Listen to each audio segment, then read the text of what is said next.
Alrighty, we are in record mode. All right. So what's up? I mean, you're starting your own thing.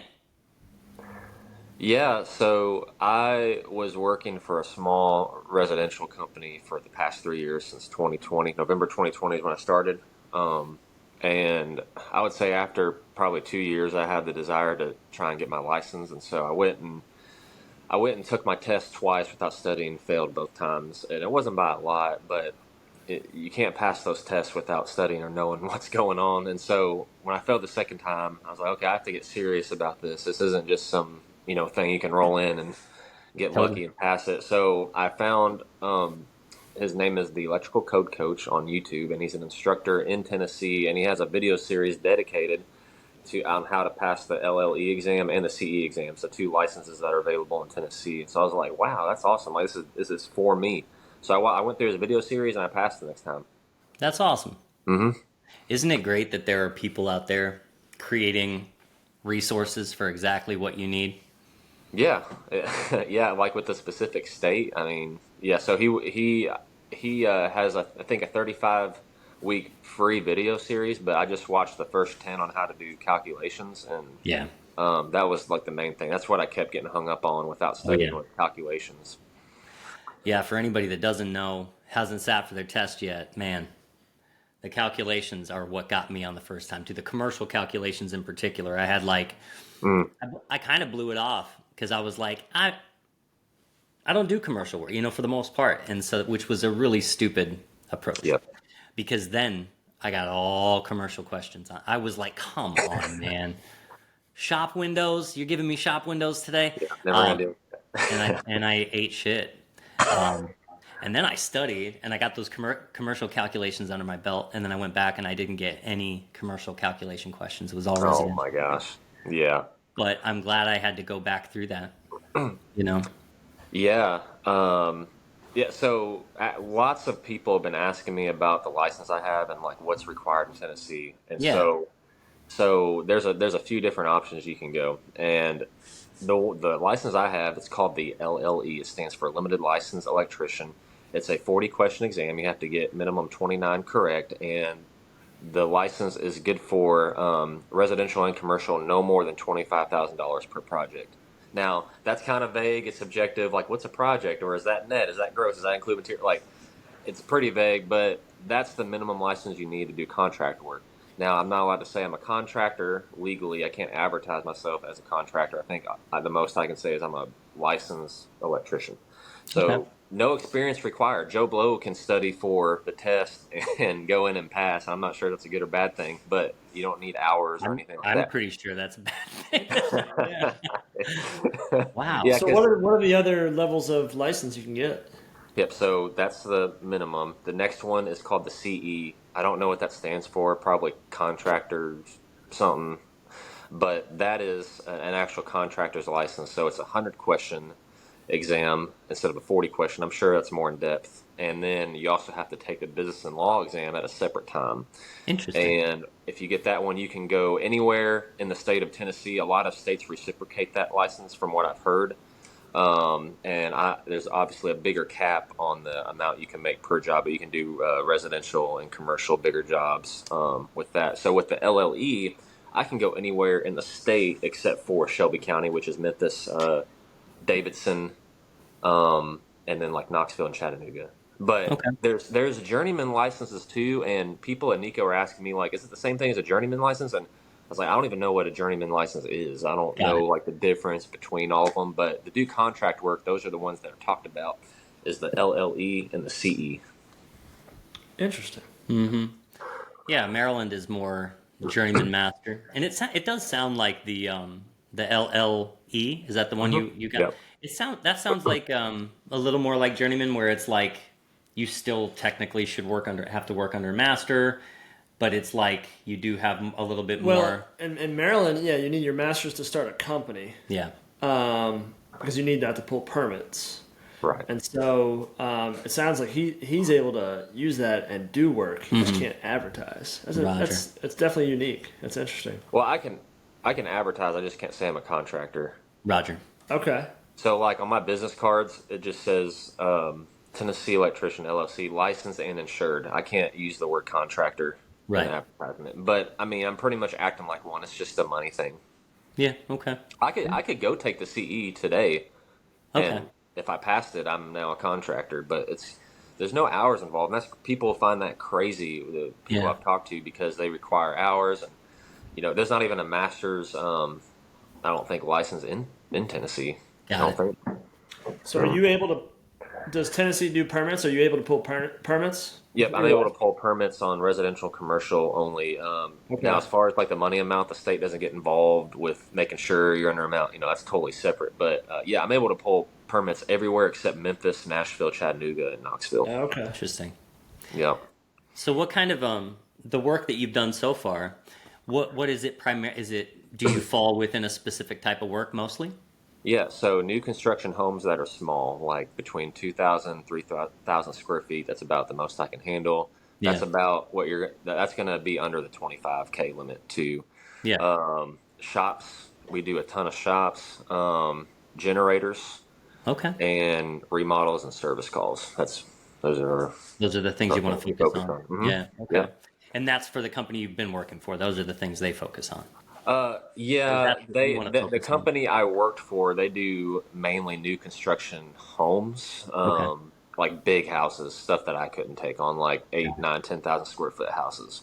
Okay. Uh, but yeah, that's what I did most of my time there was just new construction. I hardly did any service, and so now service I'm having to learn as I go because that's just not what my company did really, unless Got we it. were desperate for work.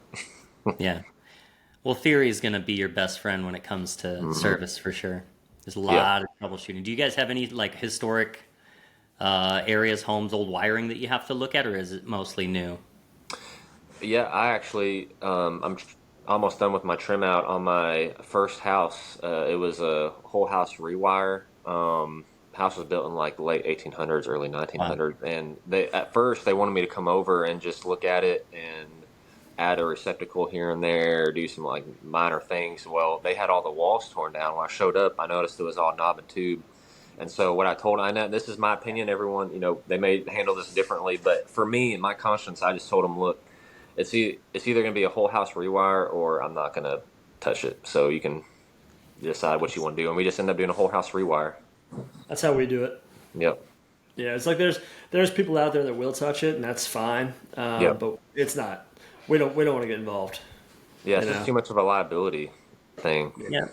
And they're So just not like what most people want to do is they want to add new technology in their home. They yeah. want to have like rounded receptacles and they want to have, you know, smart switches and they want to, ring, Hmm. they want to bring it up to modern standards and it's just not ready. If you're coming off historic wiring, yeah, there are code provisions and you can extend, but it can be a nightmare and a lot of liability. Yeah, yeah. So I'm almost done with that.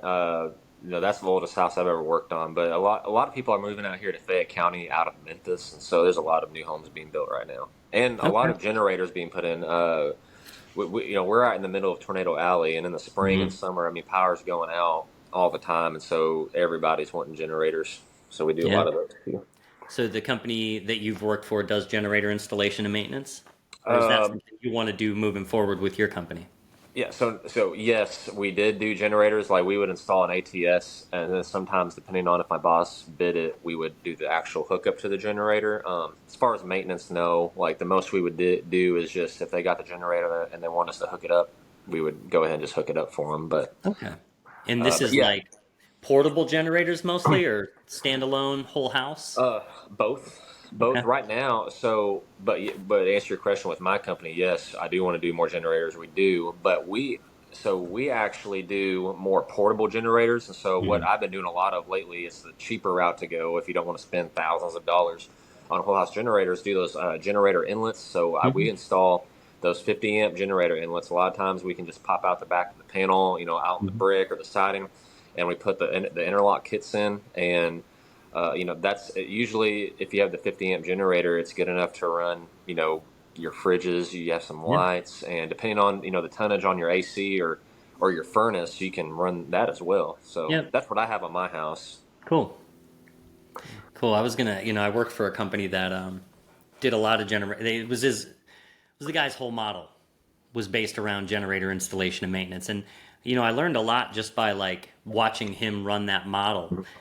It's a real cash cow, honestly. It's like if you can get a foothold, what he made most of his money on. I mean, obviously the installations are a nice chunk of change, and he also had these maintenance agreements in place where, I mean, it's recurring income, and he had thousands of generator clients paying $300 to $500 a year Yep. just for the maintenance, just going out and changing the oil and Yep. checking the systems and running analysis. So it was a real good business platform. But the thing that I noticed was there was a lot of inventory. It was a lot of like overhead. So he had some deal with Generac because he was such a Oh, sold okay. so many Yeah. that they gave him this, like, I don't know what the deal was, but he had an entire warehouse filled with everything from 22 kW down.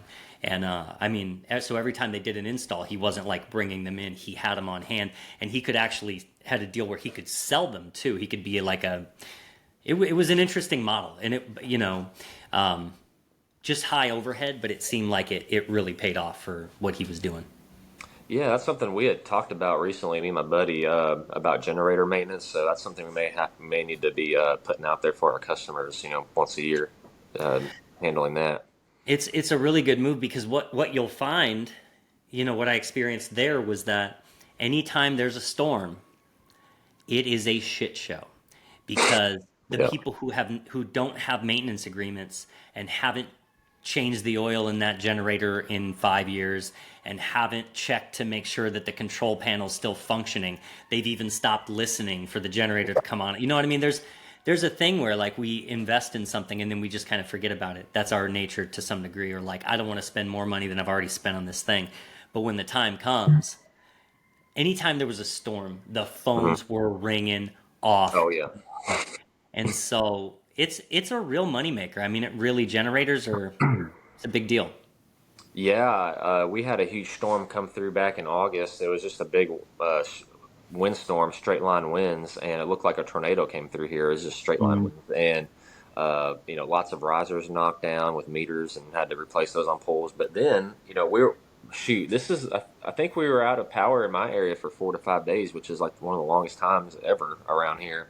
And getting phone calls of people wanting the generator inlets, because they're quick and easy and cheap, and it works with portable generators. And then, so we were Mhm. doing a lot of those. And then at the same time, if you let too much time pass, the customer's like, oh, that's probably never going to happen again. What are the odds? And then so Mhm. we had some customers who initially reached out and wanted that, and then a few weeks would pass and like, oh, I think we're good. Yeah. I mean, and it's always the case that as soon as you install a generator, the power never goes out again, right? Yeah, yeah. So is it you and one other person, or what's your setup right now? Yeah, so right now, me and one of my local friends here in town, Tad Lindsay, we worked for separate residential companies in town, and so what we did is we had already been doing work together, and so we both quit our full time jobs. We both were licensed. We both created our own LLCs, and so essentially what we do is sub each other. But on Okay. the outside, it looks like we're business partners, but we're not. We're completely separate entities. Separate bank accounts and everything. And so pretty much how it works is whoever gets the job gets 10% off the labor, right off the bat, and then from there we just work together on the job. So it works It's a because cool idea. we're both helping each other out and bringing stuff to the table. Cool. Okay, interesting. So it's like a collective. I like that. Yeah. Hmm. It's like you're pulling your resources basically. Right. Yeah, You know. so we Yeah. didn't really see a need to be combining stuff and being business partners. Just in case one of us walks away or something doesn't work out, it's just a simple handshake and you move on. So, Right. I'm not sure if our way. I mean, I'm sure there's cons to our setup, but we just felt like that right now, at least, that's what we're doing. That's cool, man. Who do you draw? Who do you have anybody that is a coach or like a reference in regards to like getting moving in business? Because there's a lot to it. Yeah, so I've talked some to my friend Josh McMahon. I can't remember his Instagram handle. I think it's just his name, but he's out of Virginia, and he's a project manager for a big time builder out there. And so him, and then the tool hacker Brent Taylor. I don't know if you know him or not, but he's Hmm. been instrumental in all of this too. So Cool. yeah, That's but that incredible, man. I really like that you're moving. I feel like so obviously we say all the time there's like a lot of things a lot of applications, right? You could do anything with this skill set, but there are those of us who are like kind of hell bent on starting a company and developing something from yeah. the ground up. There's something exciting about that. Yeah, and I would say too, I mean, I've only been in this for 2 to 3 weeks on my own, and Okay. we're doing the manual labor and the billing, everything. But I will say I spend more time thinking and maybe just more hours and everything else except the actual install. Right. But that's Like, business, man. That's yeah, you got to mhm, build that brand and that takes time too. It's like it's funny because it's not mhm, seen as like when you think about the trades, you're not thinking about advertising and marketing and mhm. communication. It's like you're typically like, how do I get in here and get these jobs done, which is a big part of it too. It just depends on what you're trying to do. A lot of people will just Yeah, go on like reputation alone or word of mouth, which works great too. It just depends on what you're trying to do. yeah, yeah. So Taz's been in this area for a really long time, and I don't even think he's marketed really at all, and it's just word of mouth for him. But for me, I have to put myself out there because I'm not from this area. So, But um, you do have a big social media following, which has got to be, I mean, as far as like a marketing foothold or head start, that's got to be great. oh, it's definitely great, and it helps some. But it might be, I don't know if this is a shocker or not, but I actually have gotten very little work from Instagram. I have got some, but most of the requests are like from Nashville, Knoxville, Chattanooga, like way, way far away, or Memphis, where I can't pull permits. But out here in rural Tennessee, I don't know. I guess people just aren't really involved with Instagram or social media, and so I get tons of requests to go out of town, but I just have to turn them all down. Yeah. Yeah, that's what we found. Instagram isn't really helpful for our day to day business. It's Hmm. helpful for this kind of stuff where we get to Yeah. meet new people, but Hmm. it spreads our word as a brand, but not Hmm. really. It doesn't generate us any Hmm. work. Yeah, it's typically, you know what it is it's we do have one Google ad that runs consistently and we get analytics on that so we can kind of see how many clicks through, how many people called based on it. But it's mostly I always ask people where did you hear about us? And it's Reddit is a big one, like Hmm. people that have like message boards on Reddit in certain areas. It's Hmm. also local community message boards where people will reach out from specifically in a community and Hmm. getting references there and Google ads and reviews too. So the more review requests you send to clients after having a great interaction with them, it's just little stones that you stack that add up over time. And then when people look at you online, they're like, "Oh, you've got 65-star reviews." Okay. Yeah, yeah. I need. That's something I haven't even tapped into was having like a website or anything like that. I So. mean, it's 2023, and if you're somewhat tech savvy, and it seems you are, even being able to like create content for Instagram is Hmm. enough. Like Squarespace, Wix, WordPress, there's all of these like template based, user friendly. You can create a website in like 30 minutes, no joke. Wow. And it's not. I mean, you can make it look like whatever you want it to look like. But as far as like building a brand, there's a lot of ways to. Do you already have a logo for your company and what you want to do?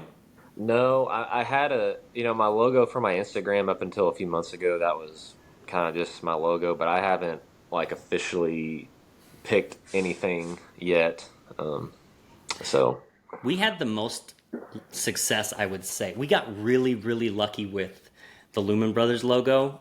We have a close friend in town, and she's a dynamite Hmm. graphic designer, and that we loved it right off the jump. She really sat with us and listened to what we wanted. But then we've also had challenges with other local artists kind of Hmm. following through, and we found that we had a lot of success with crowdsourcing designs. Just there's what's the design crowd is the crowdsourcing website that we've used before, and it basically you can put out, hey, I want to make this thing. Here's my budget.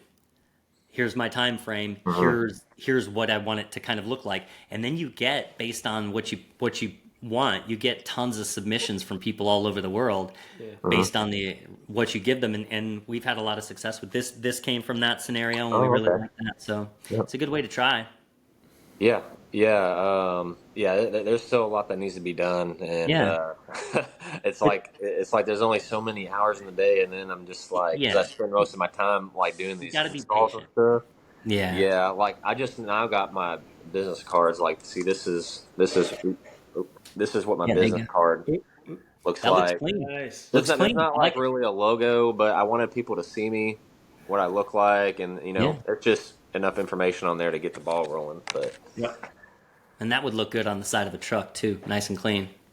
yeah, It doesn't have to be complicated. It just has to be a good brand logo. Maybe is something that people would wear or put a sticker on yeah, their vehicle outside of even the electrical world. You know what I mean? There was this it was a skateboard company out of Frederick that was an icon in this area.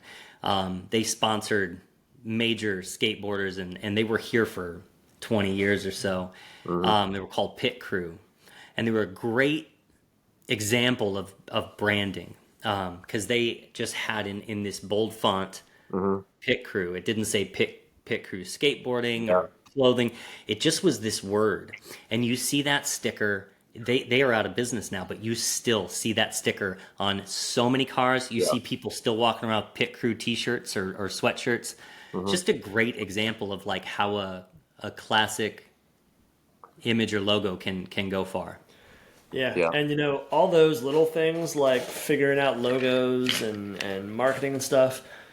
We found that so many people, especially starting off the company, they're so focused on generating more work, and that is valuable. But if you have a down day or half a day or something, rather than putting out door flyers or knocking on people's doors, that's when you could be using that time to build those other things, build the website and whatnot. Because then it's like it's not things that are necessarily generating direct income, but it's building the overall brand, and those are the things that are gonna get you that work later on. Right. Yeah. So it's like I feel like some people get so focused on the day to day work that they do neglect those other things, and but yeah, you'll get there.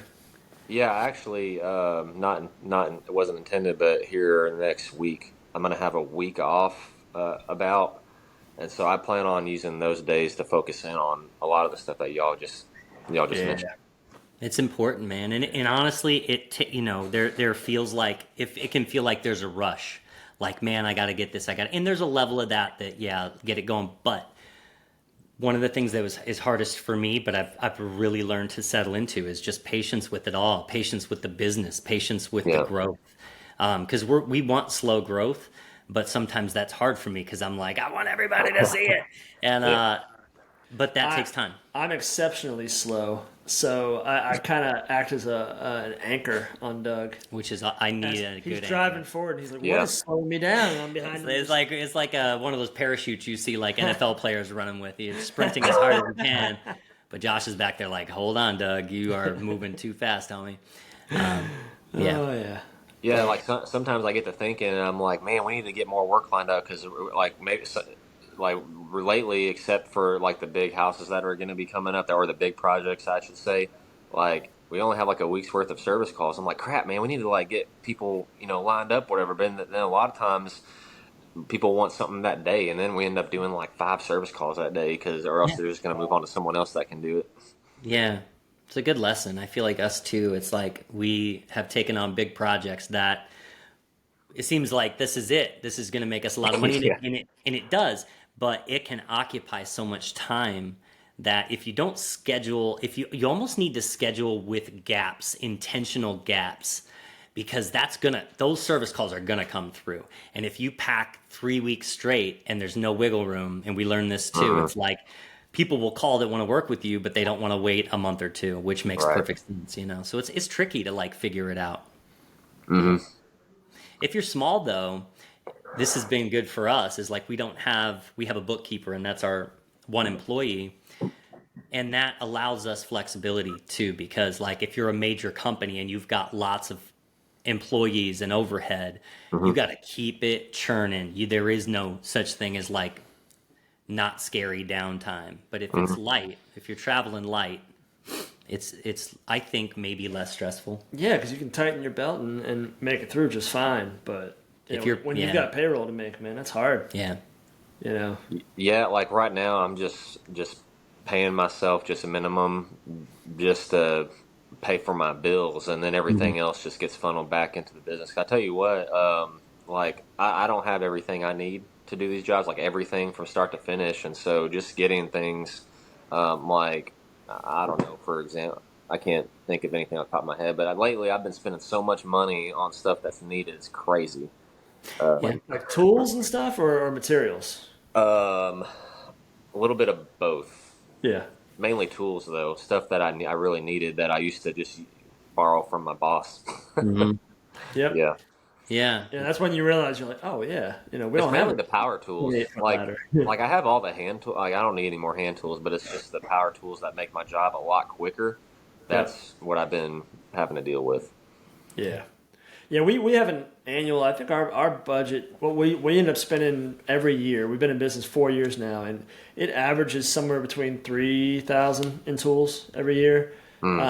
Just little things we acquire here and there, one random big purchase. Now we've got every size extension ladder at this point. We've got, A-frames up to 12 foot. So it's just like, kind of as we need them for a job, we buy it and we accept that it's just something we're going to have in the future, kind of slowly building that inventory of tools. But it's pretty exciting when it's like, all right, buying tools has always been great because we love tools.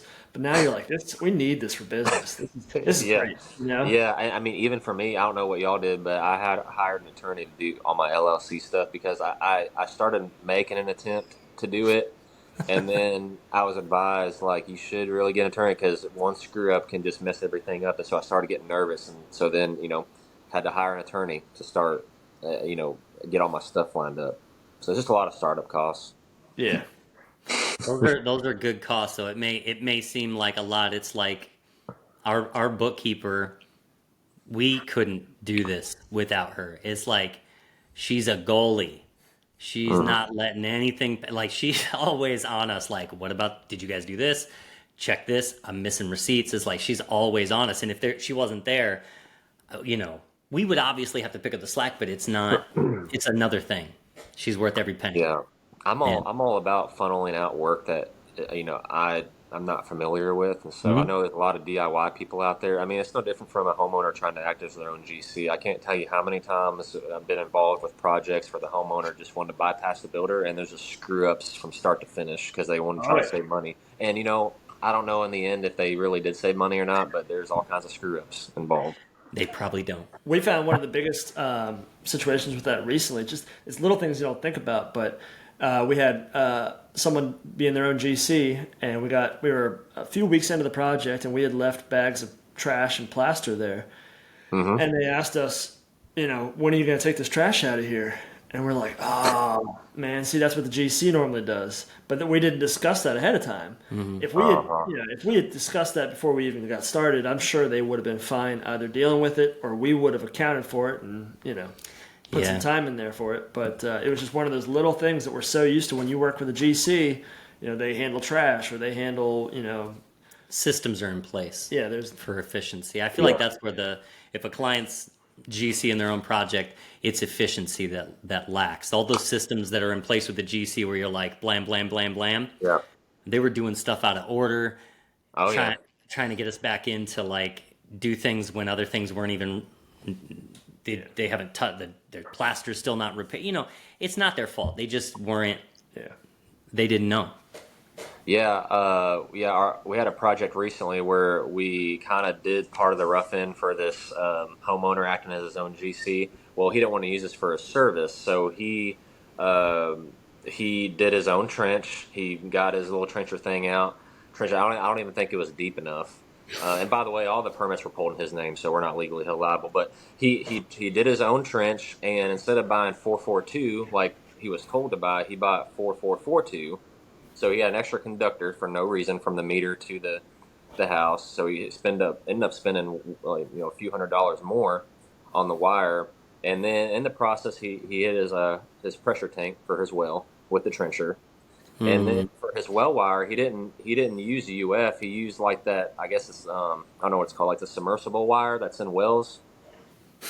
Like a Um, SO cable or That something is it. like That that. stuff yeah, that's it's yellow like stuff. it's like red, black, and green twisted Yeah, wire. And yeah, he did his research and thought that was okay to direct bury when obviously it's not. And so yeah. he already did it, when he showed up. So a point being is that. And then when he wired part of his house, he had all kinds of stuff wrong, tying in the kitchen with the bathroom with I mean, Mhm. so yeah, it just didn't work out well, and he ended up spending more money if he would have Oh, yeah. just let us do it. I will point out, we've learned in 4 years that the one thing we are more than happy to let a homeowner do is trenching. Because if you hit that pressure tank, that's a different situation. If you don't dig it deep enough, you're redigging it. We'll give special, and that's one thing that people will ask too. They'll say, "Can I save money on this project if I trench?" And we're always like, "You sure can." Save our backs Save our too. backs, and we just give them the dimensions, and it's on them. So, Which is nice. As you get older, you come up with things like that. You're like, "Yeah, man, you want to dig it? Rock and roll." Yep. but is Sounds there a awesome. separate permit for y'all? Like for us, we have to pull a permit specifically for the trenching. No, sometimes there's a different inspection. They just want to inspect the trench before we close it up, but it's not a different permit. No. We had an inspector one time, maybe our first big job. We still, Uh-huh. every time something happens on a project that's notable, the whatever was said typically becomes part of our daily lexicon, where we say that a lot. So for example, we're at this job and we had to dig a I don't know, 100-foot trench. probably. And we did. And so the first part of that inspection is just a general trench inspection. They Right. want to look at the depth to the top of the conduit. So this dude comes out from Baltimore County, and inspectors are all different, right? You Right. get thorough ones, you get ones that were master electricians, and then you get funny ones that don't really want to do anything. And this guy gets out of his truck, and he walks up and he looks at the trench. And mind you, it's a standard trench. It's what, 6 inches wide, 20 inches deep, probably. and we're crisscrossing, navigating this thing, getting over it, blah blah blah. So he looks at the trench, says, "Hey, that looks good." And we're like, "Well, we went ahead. We've got the rough in done in this garage. If you want to come look at that." And he goes, "I'd have to walk across that trench. How am I gonna get there? How am I getting?" And we were like, "Well, you could just step across it." And he goes, "Not me." What if I fall in? He said, "Not me." So we say "not me" all the time. If it comes in, we're like, "Not me." He was going to go into the house and he heard that there were dogs barking inside. And before he even asked if, they're put away or are they friendly or any of that, he goes, there's dogs. He just turns and started walking away. And Doug had to be like, sir, it's okay. They're put away. He's like, what if they get out? It's like, Not me. there's a lot of scenarios that could happen, but we're Yeah. telling you they're put away. So yeah, Yeah. that's our thing. Not me. We need to make T-shirts that just say "Not me." Not really. Yeah. So he had to Yep. come. Or did he come out the back door to look at the garage, or did he do it a separate time? I No, can't he remember. asked us to lay a board across the trench and make sure it was stable. Yeah, So he didn't want to Wow. slip and fall in that trench. Oh my goodness. Didn't trust his own legs. Oh You my gotta trust your God. legs, people. You gotta trust your legs. If you can't trust your legs, let's start doing some squats. You know what I mean? If you can't get across an 8-inch trench, we got to do some lunges. Yeah. Well. I'm sure this is the case everywhere, but a lot of times the whole inspection process is so political. Like, there might be a beef between the inspector and some electrical contractor, but then he's buddies with this electrical contractor, so he doesn't go in really and check anything. Like I've known an inspector to just pull up to a rough end and he just walks out of his truck, puts a sticker on the panel, and leaves. I mean, That's have him not on good. camera. I mean, he don't walk through it or anything. And yeah, but then if he doesn't like the person, if they've had issues in the past, then he goes and nitpicks stuff and makes their life miserable. So Isn't that funny? there's a balance there because we like to stay on good terms with inspectors. Right. And a big part of that, I mean, look, if you do good, clean work, they tend to appreciate that. And if Yeah. you're essentially making their job easy. But then you also, I think a lot of people lose respect for inspectors, but I've had them catch things on my jobs that Sure. have That's saved good. me. And it's like we have a good relationship there where like, and then this guy he caught a problem that I had made, and then he was cool, man. And we went through the code book. He helped me understand it. He kind of like taught me a little bit, and he worked with me. So and I find when you don't just butt heads with them, and you treat them with respect, they tend to give it back for the most part. Yeah. But they're all different personalities. There's only a handful of them in the county and the city here, so you get to know all of them. And when you get assigned a specific inspector, there's sometimes you're like, oh, here he comes. I know this one. I remember what happened last time. He's gonna be running around the house looking at things that have nothing to do with our project. You know exactly what I'm talking about. Oh yeah. I have a buddy of mine who runs a solar company that I used to work for, and we do every now and then they have an electrical license, but every now and then they don't feel like dealing with it, so they'll bring us in and say, hey, can you help us with this project? And we had a kitchen recently where they were trying to get their solar passed, and the inspector came in and said, well, it looks like some work was done in this kitchen without a permit. You got to get that fixed before we can pass your solar. And he's like, they're completely unrelated. Yeah. He's like, well, that's the deal. So they were like, all right, can you come in here, pull a permit, and get this kitchen up to speed? And so I spent all this time doing this, get that same inspector back in, and he goes above. He was running around the basement. He was in the kitchen, or I'm in the bathroom checking the GFIs and stuff. And I pushed back a little bit, but that's kind of the balance. If you push too hard, he's going to make your life, a living hell. But ultimately, so he left. My buddy from the solar company is a little more willing to butt heads with people. And he just kind of took it up the chain and found this guy's boss and the next guy's boss and met out on the site and said, this is ridiculous, man. And so every now and then you hear these situations where you have to go above and, higher in the chain with an inspector to fix an issue. And it's always a bummer when you have to do that. That's like the ultimate, like, let me talk to your manager. Yeah. And something I've had to do and still do is like with my former coworkers who I hire out sometimes on weekends now or after work for them, their side hustles or whatever.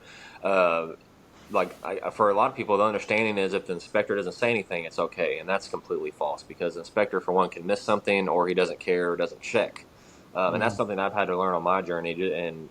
Because I would make habits or do practices that were actually not good, and the whole thing was, well, our inspector never says anything, so it's fine. It's like, no, that's not always the case. Right. So I've had to filter all that stuff out, the past couple of years. I saw one recently.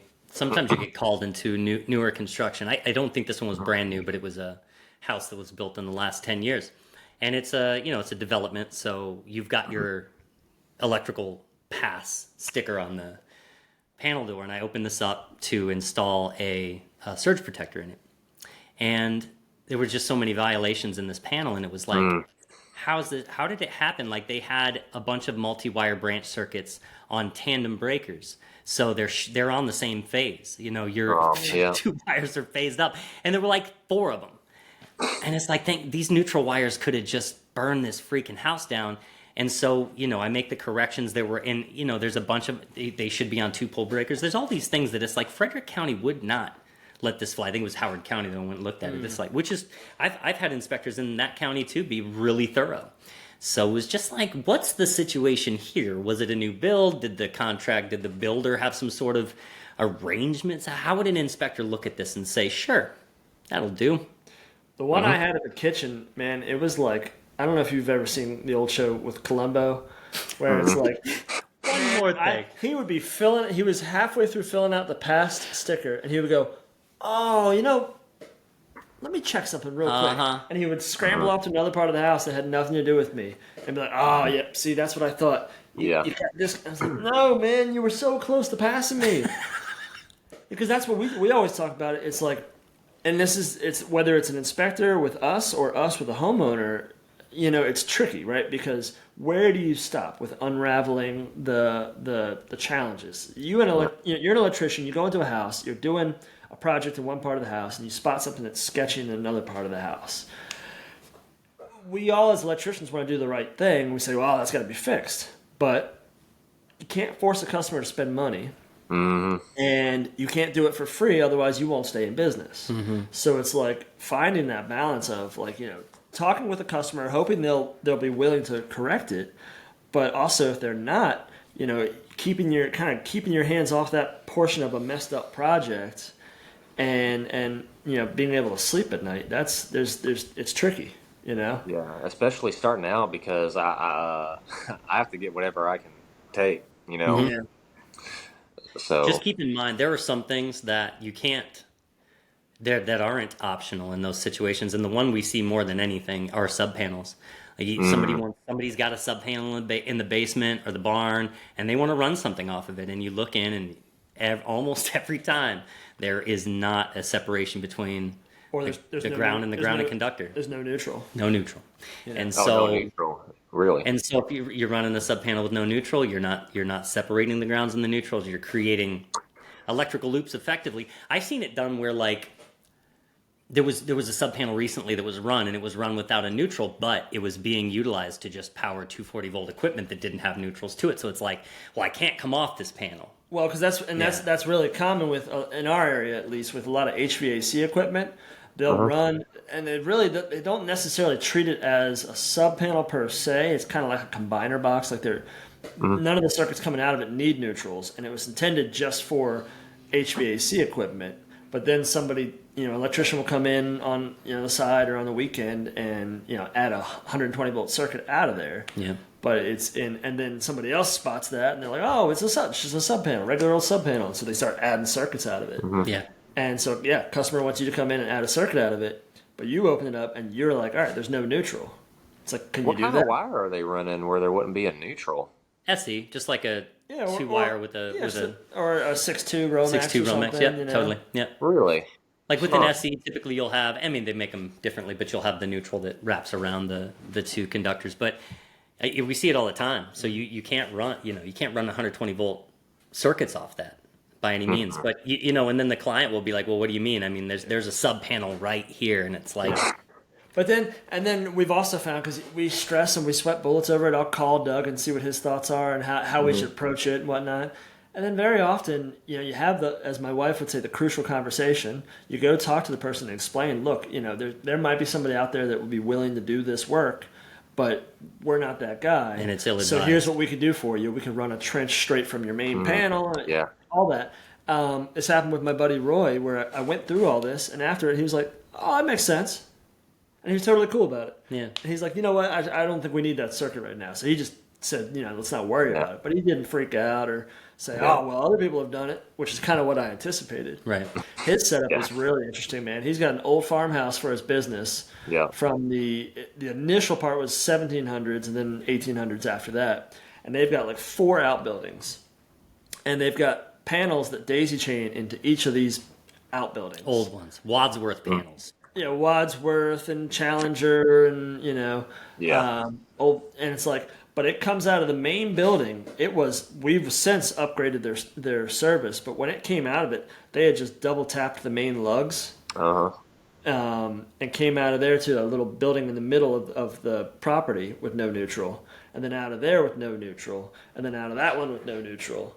Who's doing this work? Are they electricians or are these the homeowners doing this This stuff? is farmers. Farmers and the Farmers. work was done in the 1950s, 1960s. Farmers, man, they will get it done. They have their time constraints. They know their it all. money They're the constraints. jack of all It's- trades. Every time we go to a farm, it's like, nope, Yeah, can't do it. some of our and look, the heartbeat of America. I love them. Yeah. But They get it done. We spot it right away. Yeah, that's the thing. Just because it functions doesn't mean it's gonna be good. You're safe, yeah. That's crazy. Yeah. Well, hey Cam, we know you're on a time constraint today. I did want to talk to you real quick. When we first met you, and we first found you online, you had this social media platform that like blew up overnight. It really went from regular dude doing this thing to like what's your followership on Instagram now? 50 grand? 53. Yeah. Yeah. But it all seemed to start with this argument that people had over the code and distance from a staple to going into a box, and then acceptable length of cable from and this concept of service loops. And service loops. That's what you call them, right? Yeah, service loops or courtesy loops, whatever. Yeah. What's your experience of that? What was it all like? How did it affect? I mean, it's like the algorithms are interesting because even if people don't like what you're showing, which electricians are going to jump down everybody's throat all the time, it like aids in the success of your posts, right? Yeah, yeah. So first of all, with the service loops, that's how I was told to do them. Whether Right. it's right or wrong, that's how my company wanted it done. And yeah, so I just started because I would just make it a piece of art. I'm like, heck, I mean, if I'm doing it, I might as well make it look good and put it on Instagram. And then it caught traction, and some people love it, and then some people hate it. Like you say it's code violation, too much cable length, and I'll admit on some of them they were code violations. Some of them were over 18 inches. The 2017, which is what Tennessee is on, is 12 inches, but then 2020 and 2023 is 18 now. So some of them were like barely over 18 or maybe right at 18 or a little bit under. And then, using the big staples and putting like 7 or 8 wires under a big staple. That's what I was told to do. And it's a code Yeah. violation, but Yeah. that's just how I was told to do it because they wouldn't Right. buy stackers or anything. So, but yeah, yeah. So I started just posting that, and people liked it, and I think the algorithm really thrives off of controversy. Yeah, it does. I would read the comments, and it would be pretty split. Some people would be losing their minds. Other people would be like, Yeah. "Nah, this is the way to do it." Yeah. And but it was really interesting. And Uh, you did a post the other yeah. day that I was gonna repost, but it came down too quickly. But just talking about people just with a lot of hate coming after Oh electricians yeah. and not supporting each other. And yeah, my first thought there is it's kind of goes back to what we're all taught by our moms, right? Like if you don't have something nice to say, just kind of keep it to yourself for the most part, you know? Yeah. Yeah. Like for me, I don't care enough to bash on someone's work, even if it's wrong or I don't like it. I just I keep on scrolling. I don't care enough I'm not, and if I was going to say something, I would send that person a message and treat them with respect, not just come Mhm. out guns a blazing in the comments saying you're horrible and you should be ashamed Mhm. of yourself. You're a Christian. You're a fraud and stuff. I mean, I've Yeah. gotten all that. I'm like, hey, this has gone overboard here. And I've had to Yeah. block, I think I blocked about 30 to 40 people in the Wow. past year. Yeah. Wow. I mean, Yeah. I don't block people just because I disagree, but there's been things said that have been, crossing the line, Yeah, and I'm people just like, people are nasty, man. yeah, I yeah, usually find that it's not always the case. A lot of people that are like trying to say something and trying to help, but I usually find the ones that are the nastiest are not contributing to anything good in regards to like posts that teach anybody anything. They don't have much. So it's like this. Maybe the you try to like analyze what that might mean, and it's like maybe the hypercritical nature that they impose on other people is also what they obviously impose on themselves. So posting anything to them of their own work would be they would think that other people are going to jump down their throat because they do that too. That's my way of making sense yeah. of it. Yeah. Yeah, well, I know another huge part of the service loop discussion is if you should even have them or not, and whether even if it is within the parameters of code, Hmm. people say, oh, it's a waste of wire, waste of money.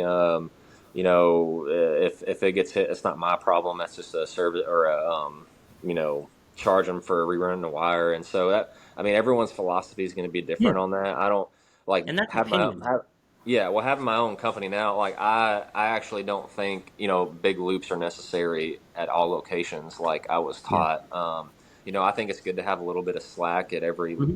receptacle because I tell you what, I mean, our sometimes our wires in the boxes, in a receptacle box or a switch box, I have them tucked back as far as possible, and then Hmm. some idiot who's using a rotozip doesn't care and still cuts through my stuff in the box. Now I can either leave loops there so I can pull down slack, or I can make it this huge project and have to repull stuff. And I just don't want to have to deal with that. Some people may love that opportunity to be able to charge a customer, a lot of money to repull stuff. That's just not how I operate.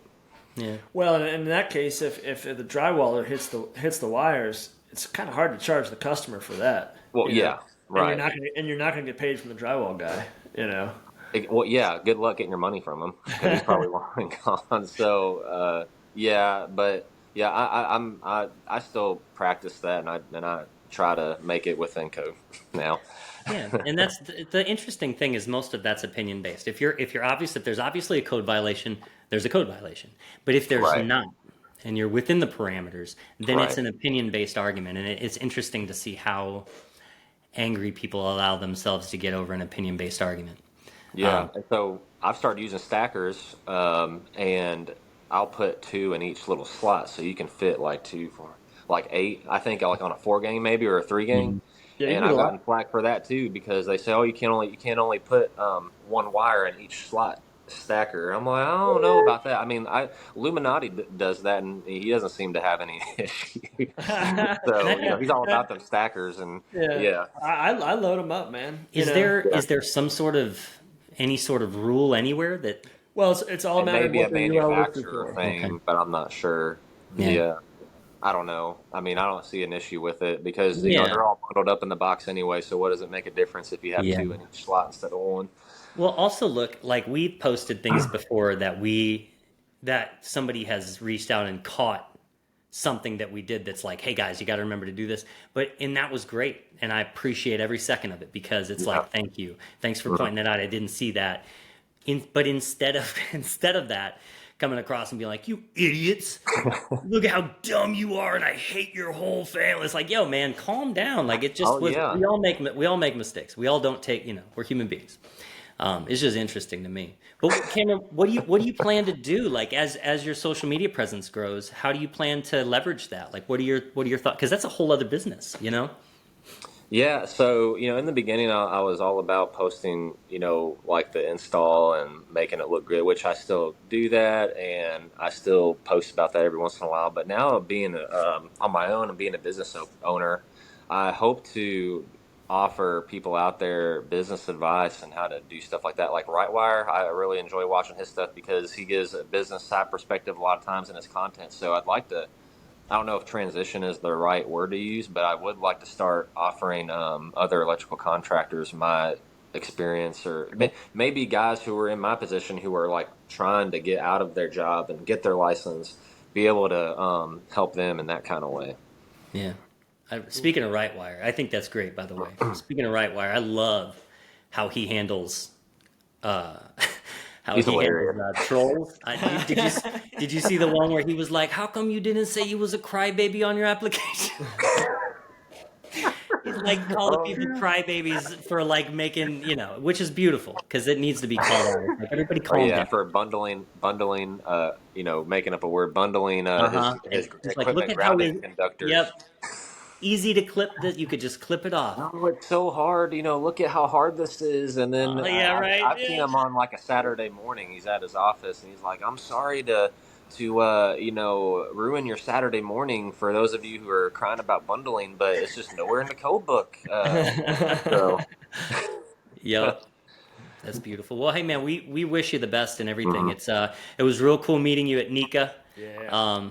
And let's just keep in touch and watch you grow. And anything that you're working on, where you want to reach out and talk about, if Yeah. you start moving into coaching or whatever, just let us know. We'll Yeah. have you back on, chat about it. Yeah, and if we're in Tennessee, can we sub with you for a day? Yes, you can. I would love that. Awesome, man. We'll try and Yeah. do that. Yeah. Well, thanks for having me on. It was awesome meeting y'all at Nika, and I do have every intention on going to Nika next year. So, Okay. Awesome. Well, we'll San be there, Diego, man. right on. yeah, hopefully it all works out, but I do plan on going. Yeah. Well, maybe we'll have more time next year. I think if we're going all the way to San Diego, Oh yeah. we will be staying the whole time. Yep. Oh, Yeah. yeah, I'm going to stay for a week and make a vacation out of it with my family. Dang, Nice. that sounds Yeah. awesome. All right. Cool. Yeah. Well, all right, brother. Well, All right, enjoy. man. You're off to a wedding, right? Yep. Yeah, I have to get ready. We're leaving here about an hour. So, Right on, man. Well, enjoy yourself. all right. Thanks, guys. I appreciate it. Later, buddy. Later, Cam. Have a great day. Later.